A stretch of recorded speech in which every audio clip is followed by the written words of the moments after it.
welcome to God's 5 Minutes with Pastor Ed Wilson.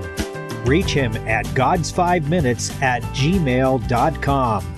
Now, here's Ed Wilson with God's 5 Minutes. Hello, friends. Do you remember the old story of Job and his miserable comforters? Briefly, he was a very godly man who came under a great trial of adversity in which he lost his children, wealth, and health. 3 of his friends, hearing of the disaster, came to console him, and their consolation largely became trying to tell him he must have greatly sinned for God to have permitted such calamity to come his way. One of his friends, named Bildad, who incidentally was not the wisest of the group, told him, in Job 8:14, "Whose hope shall be cut off, and whose trust shall be a spider's web. He shall lean upon his house, but it shall not stand. He shall hold it fast, but it shall not endure." Bildad liked to solemnly utter homely, everyday expressions that mostly held only a partial truth. Generally speaking, it is true that the hope of the ungodly perishes, and the limits of this truth are concealed by the remarkable imagery in which the well-worn platitude is draped. The spider's web stretched glittering in the dewy morning of the plants, shaking its threaded tears in the wind, the reed in the dry bed of a ravine withering while yet green, the wall which falls when a person leans on it are vivid illustrations of hopes that collapse and fail. Bildad was right if he was thinking, as he was, of hopes fixed on earth. His message was that the hope Job had for the continuance of his happy life with wealth, health, and family was doomed because he didn't deserve it. And yet, how common to humankind to wrap life in just these sorts of moonbeams, anchored on nothing really more secure than wishful thinking. Alexander Pope said it in his essay on man, "Hope springs eternal in the human breast, and it is just as axiomatic that hopes are often disappointed." Yet how could we not hope? God has given us a capacity to hope, and when faced with hardship or even the opportunities in the future, it is practically impossible that we should not. It is a paradox of the sin into which our world has been plunged that hope, which may be our worst enemy, should be our purest joy.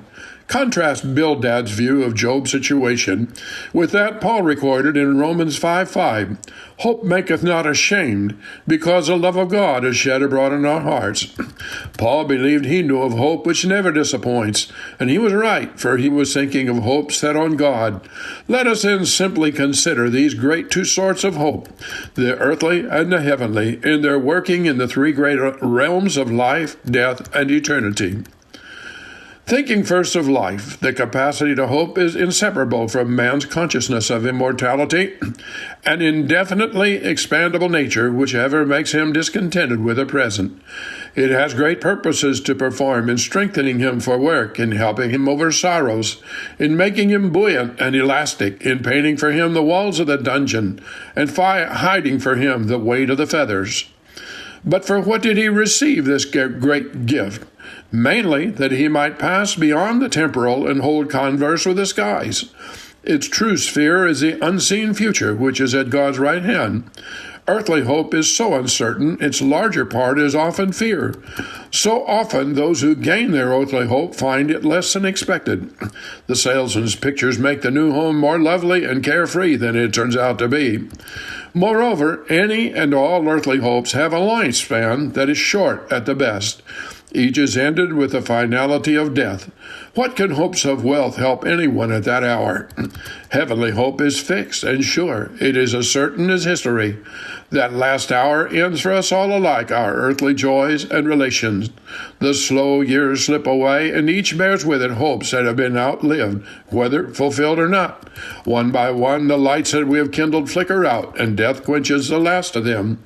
So eternity, there we will find blessedness, power, purity, a fuller possession, if our hope has been beyond all earth and set in God. Have you talked to Him today? You have been listening to God's 5 Minutes with Pastor Ed Wilson. Reach him by email at godsfiveminutes@gmail.com. Tune in next time to hear more encouraging thoughts from God's Word on God's 5 Minutes with Pastor Ed Wilson.